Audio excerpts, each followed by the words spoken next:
Hallelujah, good morning. ಮತ್ತೊಂದು ಶ್ರೇಷ್ಠವಾದ ದಿನವನ್ನು ದೇವರು ನಮಗೆ ಅನುಗ್ರಹಿಸಿದ್ದಾರೆ. ದಿನಾಲು ಶ್ರೇಷ್ಠ ದಿನ ಎಂದು ಯಾಕೆ ಹೇಳ್ತಿದ್ದೇನೆಂದು ಯೋಚಿಸ್ತಾ ಇದ್ದೀರಾ? ಹೌದು ಪ್ರಿಯರೇ, ಪ್ರತಿ ದಿನವೂ ಆತನಿಗೆ ನೂತನವಾಗಿ ವಾತ್ಸಲ್ಯವು ಹುಟ್ಟುತ್ತದೆ. ನಾವು ಅಂತಹ ಕೃತಜ್ಞತೆಯುಳ್ಳವರಾಗಿರಬೇಕು. ಮತ್ತೊಂದು ದಿನವನ್ನು ದೇವರೇ ನಮಗೆ ಅನುಗ್ರಹಿಸಿದ್ದೀರಿ. ನಿಮಗೋಸ್ಕರ ಬದುಕಬೇಕೆಂಬ ಆಸೆ, ನಿಮ್ಮನ್ನು ಮಹಿಮೆ ಪಡಿಸಬೇಕೆಂಬ ಆಸೆ ನಮಗೆ ದಯಪಾಲಿಸಿರಿ ಎಂದು ನಾವು ಬೇಡಿಕೊಳ್ಳುವುದಾದರೆ ಆ ದಿನ ನಿಜವಾಗ್ಲೂ ಆಶೀರ್ವದಿಸಲ್ಪಡುತ್ತೆ. ಅದಕ್ಕಾಗಿಯೇ ಚಿಕ್ಕ ಪ್ರಾರ್ಥನೆಯಿಂದ ವಾಕ್ಯ ಧ್ಯಾನಿಸೋಣ ಬನ್ನಿ. ಪರಿಶುದ್ಧ ದೇವರೇ, ನಿಮಗೆ ವಂದನೆಗಳು. ಈ ದಿನ ನಮ್ಮ ಜೀವಿತದಲ್ಲಿ ಎಷ್ಟೋ ದಿನಗಳವರೆಗೂ ನಿಂತು ಹೋಗಿರುವ ಆಶೀರ್ವಾದಗಳು ಬಿಡುಗಡೆಯಾಗುವುದಕ್ಕಾಗಿ, ನಮಗೆ ಒದಗುವುದಕ್ಕಾಗಿ, ಎಷ್ಟೋ ಕಾಲದಿಂದ ಎದುರು ನೋಡುತ್ತಿರುವ ಹೃದಯದಾಸೆಗಳು ತೀರಿಸಲ್ಪಡುವುದಕ್ಕಾಗಿ, ನಮ್ಮ ಸೋಲಿನೊಳಗಿಂದ ಜಯದೊಳಗೆ ನೀವು ನಡೆಸುವಂತಹ ದಿನವು ಯಾವುದಾಗಿದೆ ಎಂದು ನಾವು ಕಾದು ಎದುರು ನೋಡುತ್ತಾ ನಿಮ್ಮ ಸನ್ನಿಧಿಯಲ್ಲಿ ಕೂಡಿ ಬರುತ್ತಿರುವಾಗ, ಈ ದಿನ ಒಂದು ಬಿಡುಗಡೆಯ ದಿನವಾಗಿ ನಮ್ಮ ಜೀವಿತದಲ್ಲಿ, ನಮ್ಮ ದಿನಮಾನಗಳಲ್ಲಿ ಮಾರ್ಪಡಿಸಿರಿ ಎಂದು ಕ್ರಿಸ್ತನ ನಾಮದಲ್ಲಿ ಬೇಡುತ್ತೇನೆ ತಂದೆಯೇ, ಆಮೇನ್. ಹೌದು ಪ್ರಿಯರೇ, ಯಾವಾಗ ಯಾವಾಗ ಯಾವಾಗ ಯಾವಾಗ ಅಂದುಕೊಳ್ತಿರ್ತೇವೆ. ಯಾವಾಗ ದೇವರು ಉತ್ತರ ಕೊಡ್ತಾರೆ, ಇನ್ನೆಷ್ಟು ದಿನ ಕಾದಿರಬೇಕು, ಇನ್ನೆಷ್ಟು ದಿನ ಎಂದು ಯೋಚಿಸುತ್ತಾ ಇರ್ತೇವೆ. ಕೆಲವೊಂದು ಸಾರಿ ಕೆಲವೊಂದು ವಿಷಯಗಳಿಗಾಗಿ ದೇವರ ಸನ್ನಿಧಿಯಲ್ಲಿ ನಾವು ಪ್ರಾರ್ಥಿಸುತ್ತಲೇ ಇರ್ತೇವೆ. ನಿಮಗೆ ಗೊತ್ತಾ, 25 ವರ್ಷಗಳವರೆಗೂ ಅಬ್ರಹಾಮನು ಸಂತಾನಕ್ಕಾಗಿ ಕಾದುಕೊಂಡಿದ್ದ. ಎಂತಹ ನಂಬಿಕೆ ನೋಡಿ. ಒಂದು ದಿನ ಬಂದಿತು, ಆಕೆ ಗರ್ಭಿಣಿಯಾದಳು ಎಂದು ಗೊತ್ತಾಯಿತು ಸಾರಳಿಗೆ. ದೇವರು ಕೊಟ್ಟ ವಾಗ್ದಾನ ನೆರವೇರಿದ ದಿವಸ ಇಸಾಕನು ಜನಿಸುತ್ತಾನೆ. ಅದೇ ರೀತಿಯಾಗಿ ನಮಗೆ ದೇವರು ಕೊಟ್ಟ ವಾಗ್ದಾನಗಳು ನೆರವೇರುತ್ತವೆ. ಶ್ರಮೆಗಳನ್ನು ಹಾದು ಹೋಗಬಹುದೇನೋ, ಹೋರಾಟಗಳನ್ನು ಹಾದು ಹೋಗಬಹುದೇನೋ, ಏನೂ ಆಗಲಿಲ್ಲ, ಯಾವ ಒಂದು ಮಾತು ಈ ವಿಷಯದಲ್ಲಿ ದೇವರು ಹೇಳಲಿಲ್ಲವಲ್ಲ ಅಂದುಕೊಳ್ತೇವೆ. ಆದರೆ ಖಚಿತವಾಗಿಯೂ ದೇವರು ನಮ್ಮ ಮೊರೆ ಕೇಳುವಂತಹ ದೇವರಾಗಿದ್ದಾರೆ. ದಾವೀದನು ಅನೇಕ ವರ್ಷಗಳವರೆಗೂ ಕಾದುಕೊಂಡಿರಬೇಕಾಯಿತು. ದೇವರು ಇವನೇ ನಾನು ಆರಿಸಿಕೊಂಡವನು ಅಂದಾಗ ಸಮುವೇಲನು ಎಣ್ಣೆ ಹೊಯ್ದು ದಾವೀದನಿಗೆ ಅಭಿಷೇಕಿಸಿದ ನಂತರ ಎಷ್ಟೋ ವರ್ಷಗಳವರೆಗೂ, ಹೆಚ್ಚು ಕಡಿಮೆ 13 ವರ್ಷಗಳವರೆಗೂ ಅವನು ಕಾದಿರಬೇಕಾಯಿತು. ದಾವೀದನು ರಾಜನಾಗುವುದಕ್ಕಾಗಿ ಪಟ್ಟಾಭಿಷೇಕ ಯೆರೂಸಲೇಮಿನಲ್ಲಿ ದಾವೀದನಿಗೆ 30 ವರ್ಷ ವಯಸ್ಸಲ್ಲಿ ನಡೆಯುತ್ತೆ. ಯೋಸೇಫನಿಗೆ ಬಂದ ಕನಸು ನೆರವೇರುವುದಕ್ಕಾಗಿ ಎಷ್ಟೋ ವರ್ಷಗಳವರೆಗೂ ಕಾದಿರುತ್ತಾನೆ. ಒಂದು ದಿನ ಅವನ ಸಹೋದರರು ಬಂದು ಅವನ ಮುಂದೆ ಸಾಷ್ಟಾಂಗವಾಗಿ ಅಡ್ಡಬಿದ್ದ ದರ್ಶನ ನೆರವೇರುತ್ತದೆ ಒಂದು ದಿನ. ಅದಕ್ಕೆ ದೇವರು ಕೊಟ್ಟ ವಾಗ್ದಾನಗಳನ್ನು ನಂಬಿರಿ. ದೇವರು ನಮ್ಮ ಸಂಗಡ ಇರುವುದಾದರೆ ಯಾಕೆ ಶ್ರಮೆಗಳು, ಕಷ್ಟಗಳು, ಕೊರತೆಗಳು, ಸಮಸ್ಯೆಗಳು, ಇಲ್ಲವೇ ಈ ಪರಿಸ್ಥಿತಿಗಳು ಎಂದು ಚಿಂತಿಸಬೇಡಿ. ಅವೆಲ್ಲವುಗಳು ದೇವರ ನಿರ್ಣಯ ನೆರವೇರುವುದಕ್ಕಾಗಿ ಒಂದು ಭಾಗವಾಗಿವೆ ಎಂಬ ಸಂಗತಿ ಮರೆಯಬಾರದು. ನೀವು ಒಬ್ಬ ಆರ್ಟಿಸ್ಟ್ ಪಿಕ್ಚರ್ ಬಿಡಿಸುವುದನ್ನು ನೋಡುವಾಗ ಇಲ್ಲೊಂದು ಚಿಕ್ಕೆ ಇಡ್ತಾನೆ, ಅಲ್ಲೊಂದು ಗೆರೆ ಎಳೆಯುತ್ತಾನೆ, ಇಲ್ಲಿ ಏನೋ ಮಾಡ್ತಾನೆ, ಅಲ್ಲಿ ಏನೋ ಮಾಡ್ತಾನೆ, ಏನೂ ಅರ್ಥ ಆಗಲ್ಲ ನಮಗೆ. ಇಲ್ಲಿ ಸ್ವಲ್ಪ ಕಲಿಸ್ತಾನೆ, ಅಲ್ಲಿ ಸ್ವಲ್ಪ ಕಲಿಸ್ತಾನೆ. ಕೊನೆಗೆ ನಾವು ಗಮನಿಸಿ ನೋಡಿದ್ರೆ ಅವೆಲ್ಲವುಗಳನ್ನು ಉಪಯೋಗಿಸಿ ಒಂದು ಸುಂದರವಾದ ಚಿತ್ರವನ್ನು ಬಿಡಿಸುತ್ತಾನೆ. ಹಾಗೆಯೇ ದೇವರು ನಮ್ಮ ಜೀವಿತದಲ್ಲಿ ಇದನ್ನು ಯಾಕೆ ಮಾಡಿದ್ರು, ಅದನ್ನು ಯಾಕೆ ಮಾಡಿದ್ರು, ಅವಾಗ ಹೇಗಿತ್ತು, ಇವಾಗ ಯಾಕೆ ಹೀಗಾಯ್ತು, ಇದ್ಯಾಕೆ ಹೀಗಾಯ್ತು ಎಂಬ ಅನೇಕ ಪ್ರಶ್ನೆಗಳು ನಮಗೆ ಇರುತ್ತವೆ. ಆದರೆ ಅವೆಲ್ಲವೂ ನಮಗೆ ಮೇಲುಂಟು ಮಾಡುವುದಕ್ಕಾಗಿಯೇ. ನಮ್ಮ ಒಂದು ಸಾರೂಪ್ಯವು ದೈವ ಸಾರೂಪ್ಯಕ್ಕೆ, ಅಂದರೆ ದೇವರ ಸ್ವರೂಪಕ್ಕೆ ಮಾರ್ಪಡಿಸುವುದಕ್ಕಾಗಿ ದೇವರ ಪ್ರಣಾಳಿಕೆಯ ಭಾಗಗಳಾಗಿವೆ. ಅದರಲ್ಲಿ ನಾವು ಸ್ವಲ್ಪ ಗಾಬರಿಯಾಗ್ಬಿಡ್ತೇವೆ. ಕೀರ್ತನೆ 13 ಹೇಳ್ತದೆ, ಯೆಹೋವನೇ, ಇನ್ನೆಷ್ಟು ಕಾಲ ನನ್ನನ್ನು ಮರೆತು ಹೋಗುವಿ, ನಿತ್ಯವೂ ನನ್ನನ್ನು ಮರೆತು ಹೋಗುವಿಯಾ? ಇನ್ನೆಷ್ಟು ಕಾಲ ನನಗೆ ವಿಮುಖನಾಗಿರುವಿ? ಎಷ್ಟು ಕಾಲದವರೆಗೂ ನಾನು ನನ್ನ ಮನಸ್ಸಿನೊಳಗೆ ಚಿಂತಿಸುತ್ತಾ ಇರಲಿ? ಎಲ್ಲಿಯವರೆಗೂ ನನ್ನ ಹೃದಯದಲ್ಲಿ ಹಗಲೆಲ್ಲ ದುಃಖಕ್ರಾಂತನಾಗಿ ಕಣ್ಣೀರನ್ನು ಸುರಿಸಲಿ? ಇನ್ನೆಷ್ಟು ಕಾಲ ಶತ್ರುಗಳು ನನ್ನ ವಿರುದ್ಧ ಹೆಚ್ಚಿಸಲ್ಪಡಲಿ? ಯೆಹೋವನೇ, ನನ್ನ ದೇವರೇ, ನನ್ನನ್ನು ಕಟಾಕ್ಷಿಸಿ ನನಗೆ ಸದುತ್ತರವನ್ನು ದಯಪಾಲಿಸು. ಇನ್ನೆಷ್ಟು ಕಾಲ ದೇವರೇ, ಎಷ್ಟು ದಿನಗಳು ದೇವರೇ, ಎಲ್ಲಿಯವರೆಗೂ ಹೀಗೆ ದೇವರೇ? ಇನ್ನೆಷ್ಟು ಕಾಲ ಈ ಕಷ್ಟ, ಇನ್ನೆಷ್ಟು ಕಾಲ ಈ ಹೋರಾಟ, ಎಷ್ಟು ಕಾಲ ಈ ನಿಂದೆಗಳನ್ನು ಸಹಿಸಲಿ, ಎಷ್ಟು ಕಾಲ ಈ ಅವಮಾನ ಸಹಿಸಲಿ? ಇನ್ನೆಷ್ಟು ಕಾಲ ದೇವರೇ, ಇನ್ನೆಷ್ಟು ಕಾಲ ದೇವರೇ ಎಂದು ದಾವೀದನು ತಾನು ಹಾದು ಹೋಗುತ್ತಿರುವ ಹೋರಾಟಗಳಲ್ಲಿ, ಪರಿಸ್ಥಿತಿಗಳಲ್ಲಿ ಅವುಗಳನ್ನೇ ಯೋಚಿಸಿ ಕುಗ್ಗಿ ಹೋಗಲಿಲ್ಲ. ಆದರೆ ದೇವರ ಕಡೆಗೆ ದೃಷ್ಟಿಸಿ ಮೊರೆ ಇಡುವುದನ್ನು ಕಲಿಯುತ್ತಾನೆ. ಬೇಡಿಕೊಳ್ಳಿರಿ, ದೇವರೇ ಯಾಕೆ ಹೀಗೆ, ಎಷ್ಟು ಕಾಲ ಹೀಗೆ, ಇದು ಯಾಕೆ ಹೀಗಾಯ್ತು ಹಾಗಾಯ್ತು ಎಂದು ಕೇಳಿರಿ. ಅದಕ್ಕೆ ವಿವರಣೆಯನ್ನು ದೇವರು ನಿಮಗೆ ಕೊಡದಿದ್ದರೂ ನಿಮ್ಮ ಹೃದಯಕ್ಕೆ ಪ್ರಶಾಂತತೆಯನ್ನು ಅನುಗ್ರಹಿಸುವಂತಹ ತನ್ನ ಆತ್ಮನನ್ನು ನಿಮ್ಮ ಮೇಲೆ ಸುರಿಯ ಮಾಡುತ್ತಾರೆ. ನೋಡಿ ಪ್ರಿಯರೇ, ದಾವೀದನು ಪ್ರಾರ್ಥನೆಯಲ್ಲಿ ಕಾದುಕೊಂಡಿರುವಾಗ ಪ್ರಾರ್ಥನೆಯಲ್ಲಿಯೇ ದೇವರು ಉತ್ತರ ಕೊಡ್ತಿದ್ದಾರೆ.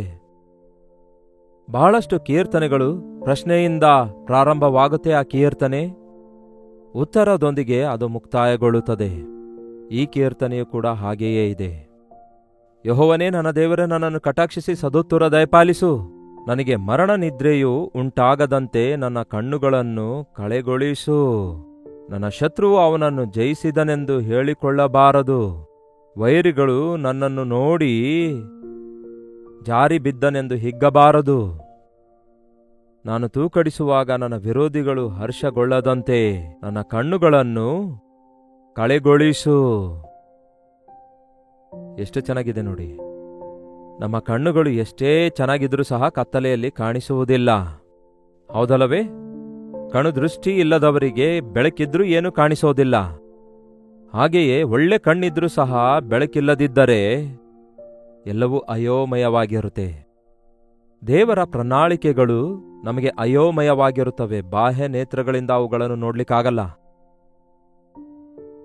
ಅದಕ್ಕಾಗಿಯೇ ದಾವೀದನು ಹೇಳ್ತಿದ್ದಾನೆ, ನಾನು ನನ್ನ ಪರಿಸ್ಥಿತಿಗಳನ್ನು ನೋಡುವಾಗ ಇವೆಲ್ಲವೂ ಘೋರವಾಗಿವೆ, ಎಲ್ಲವೂ ನೆಗೆಟಿವ್ ಆಗಿವೆ, ಎಲ್ಲವೂ ನಿರೀಕ್ಷೆ ಇಲ್ಲದವುಗಳಾಗಿವೆ. ನನ್ನ ಶತ್ರುಗಳು ವಿಜೃಂಭಣೆ ಮಾಡಿಕೊಳ್ತಿದ್ದಾರೆ, ನಾನು ಸಾಯುವ ಹಾಗಿದ್ದೇನೆ.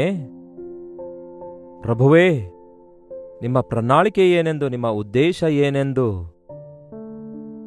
ನಾನು ತಿಳಿದುಕೊಳ್ಳುವ ಹಾಗೆ ನನ್ನ ಕಣ್ಣುಗಳಿಗೆ ಬೆಳಕನ್ನು ಕೊಡು. ನನ್ನ ಮನೋನೇತ್ರಗಳನ್ನು ತೆರೆಯಿರಿ.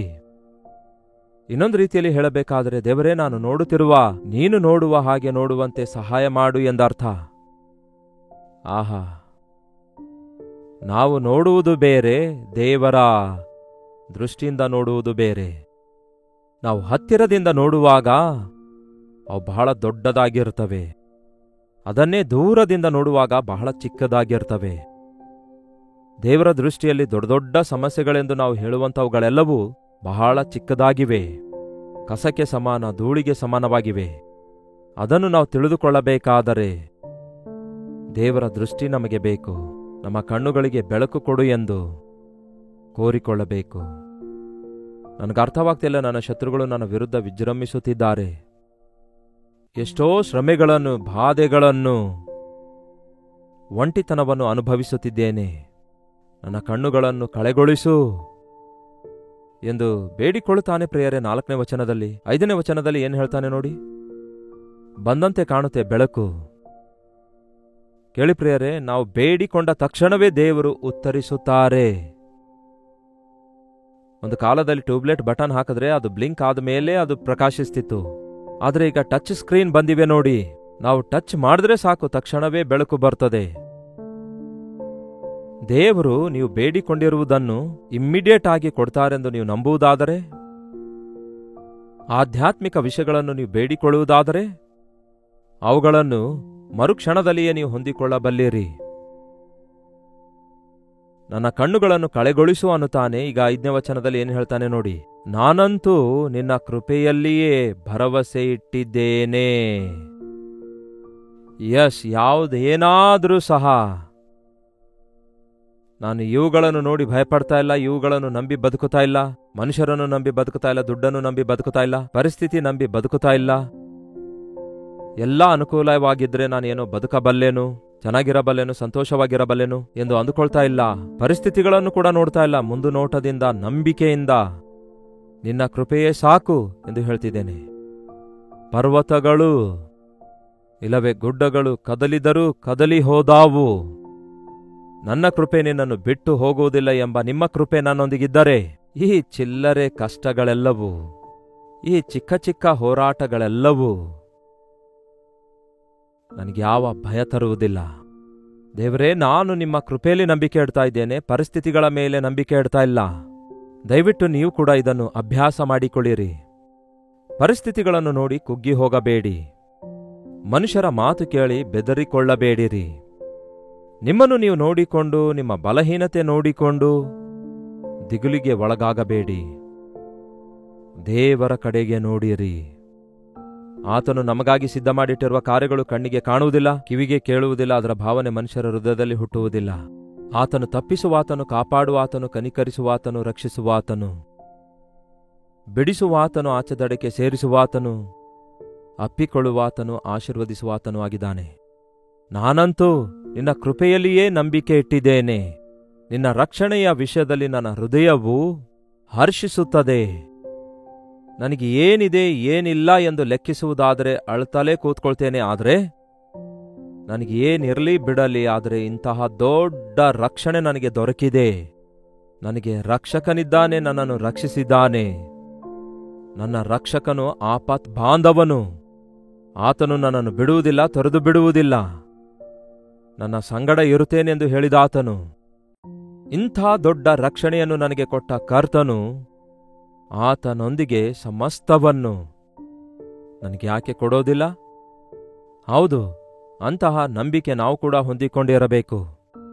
ನಿನ್ನ ರಕ್ಷಣೆಯ ವಿಷಯದಲ್ಲಿ ನನ್ನ ಹೃದಯ ಹರ್ಷಿಸುತ್ತದೆ.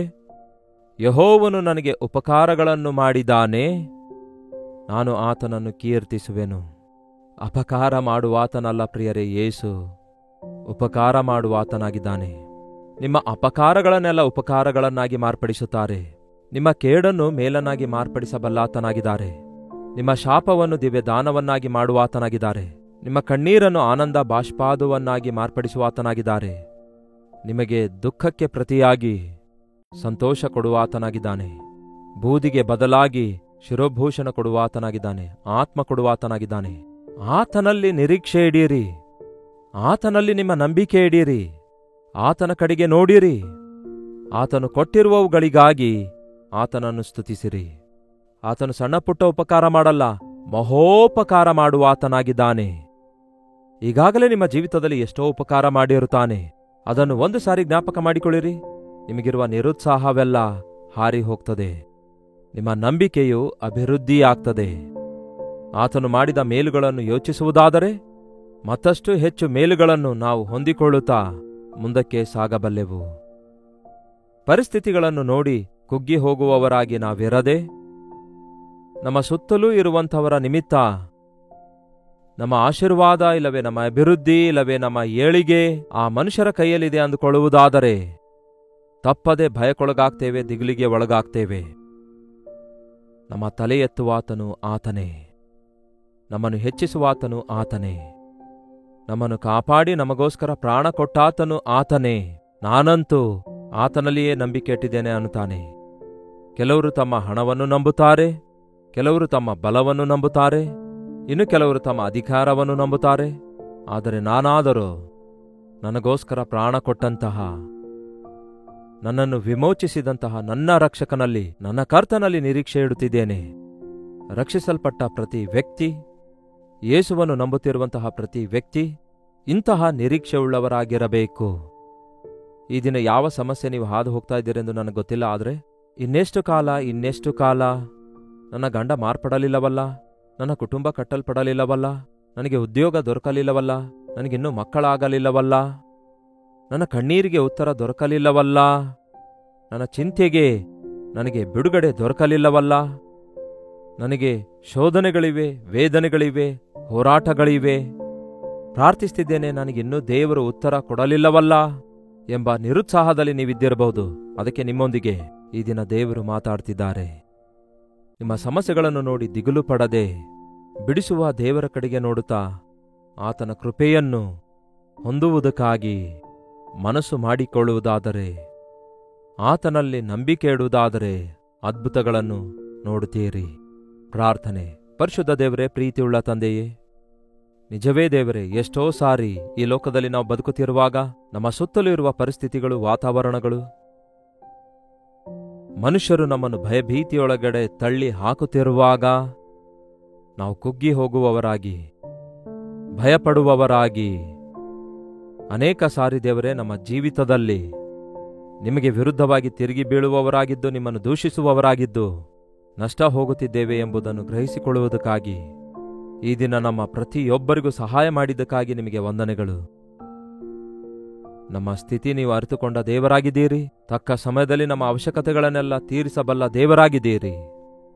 ನಿಮ್ಮ ತಕ್ಕ ಸಮಯದಲ್ಲಿ ಸಮಸ್ತವನ್ನು ಸರಿಪಡಿಸಬಲ್ಲ ದೇವರು ನೀವಾಗಿದ್ದೀರಿ ಎಂಬ ಈ ನಂಬಿಕೆಯಿಂದ ನಮ್ಮ ಹೋರಾಟಗಳಲ್ಲಿ, ನಮ್ಮ ಶ್ರಮೆಗಳಲ್ಲಿಯೂ ಕೂಡ ನಿಮ್ಮನ್ನು ಸ್ತುತಿಸುವುದಕ್ಕಾಗಿಯೂ, ಇನ್ನಷ್ಟು ಹೆಚ್ಚು ನಿಮ್ಮ ಕೃಪೆಯಲ್ಲಿ ನಂಬಿಕೆ ಇಡುವುದಕ್ಕಾಗಿಯೂ ನೀವು ಒದಗಿಸುವ ಬಿಡುಗಡೆಯನ್ನು, ದಿವ್ಯ ದಾನಗಳನ್ನು ಹೊಂದಿಕೊಳ್ಳುವಂತೆ ನಮ್ಮ ಪ್ರತಿಯೊಬ್ಬರಿಗೂ ಸಹಾಯ ಮಾಡಿರೆಂದು ಕ್ರಿಸ್ತನ ನಾಮದಲ್ಲಿ ಬೇಡುತ್ತಿದ್ದೇನೆ ತಂದೆಯೇ, ಆಮೇನ್.